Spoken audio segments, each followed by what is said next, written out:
So if you're shooting an interview video with a sit down kind of setup like this, how can we take the shot from looking like this to looking like this?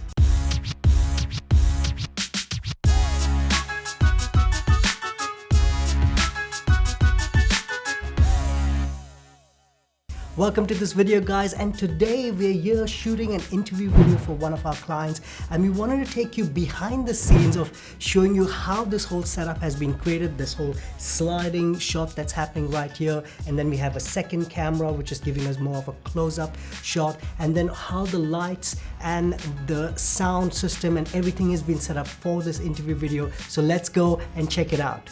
You can see the setup right here, and I have Jess sitting in the background right there, and that's your C200. This is the Canon C100 Mark II, and here we have the Tascam recorder that is actually capturing the sound. Now at the moment I've got the sound with this lapel microphone right here, but prior to that, with the talent sitting in that chair, we have this Boom Rode NTG setup, so that we can get clean audio from the Boom NTG all the way into the Tascam, and then we have scratch audio both in the Canon 100 Mark II and the C200, and we'll sync it up in post. So how about we now look at the lights?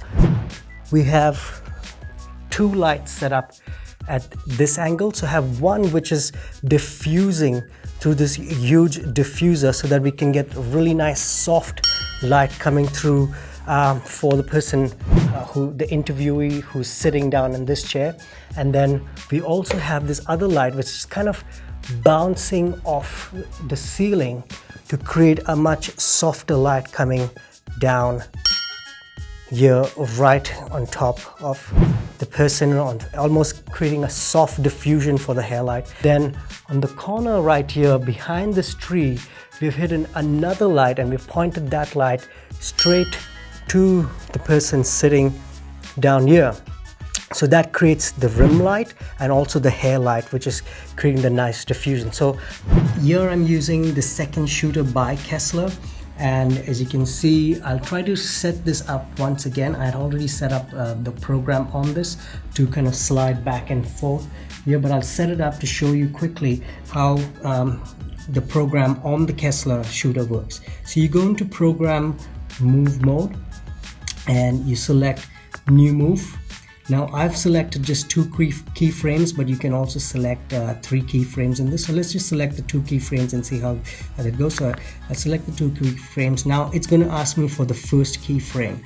I'm going to use the slider button right here to move the slider to the first position, and as you can see, the slider is going to move all the way to the first position, and I want to kind of stop it almost towards the end. And now when you look at the frame here, Jess is completely out of the frame, so I will basically use the pan options here to move the camera. So let's pan this, and as you can see, it's panning and setting Jess up in the frame now. I want to move that so I can get Jess, her eyes to be on the thirds right there. That looks pretty good. So now I want to set up the second keyframe. As you can see, it's asking me for the second keyframe here. So I'll slide this all the way to the other side.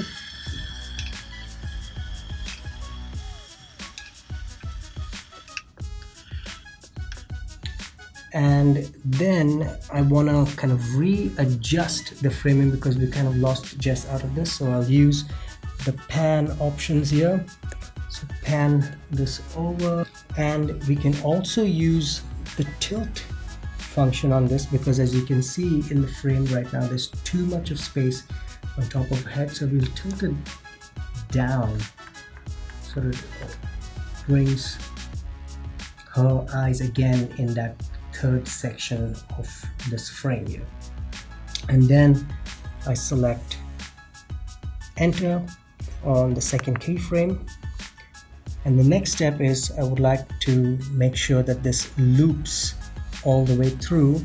So I'll just select loop, Now I would like this to be about a minute or 10 seconds for this whole move to complete, and I'd also like it to ramp at about 15%, and what that means is it's going to slow down when it's reaching almost the end. And then I set it up, and then it moves to the first position, and now you can see this will keep moving back and forth and getting us nice cinematic footage of Jess in this frame, nice and easy, and tilting and moving all the way through. And this is how it looks from the Canon C200 as it's cinematically moving and creating a nice parallaxing effect of all the buildings in the background. And from the C100 we just have a second angle which we can adjust to make sure that Jess is, again, her eyes are in the thirds, and that just gives us another cool angle if we want to shift to it. So this is a simple, easy way to create an interview sequence like this where Jess is interviewing, and we can get two different angles of whatever it is that your clients are interviewing for, and it creates a really super nice cinematic look, a high-end look to this, and you can do this all by yourself. So that's it. That's how you can shoot an interview video for any of your clients with the rig that I showed you today. Now I'll leave a link for all the equipment that we've used in today's shoot in the description below. It should give you an overview. Now you don't necessarily have to use the exact same equipment. I created this video kind of giving you this behind the scenes look or tour of what we've done today to give you an idea of how you can use this equipment, and it could be any other type of sliders and cameras. You don't have to use the cinema cameras that I'm using right now. You could use a simple DSLR with lenses. In fact, the lenses that we're using are just the cheaper Canon 50mm 1.8 lens. It's actually the Canon 85mm 1.8 on there, and they both still, because even though they're cheaper lenses, we couldn't get the L series lenses for the shoot, they're still giving us that really cool cinematic look. And even if you had to use, say, a cheaper camera like, say, the Canon SL2 or one of the cheaper cameras on the Sony, and use similar lenses which has a lower f-stop like a 1.8 or a 1.4, you can achieve this nice blurry background and the cinematic look on this setup. So hope you enjoyed this video, and I hope this was helpful to you. If you like this video, give it a big like and subscribe to our channel for more videos like this. We'll see you next time.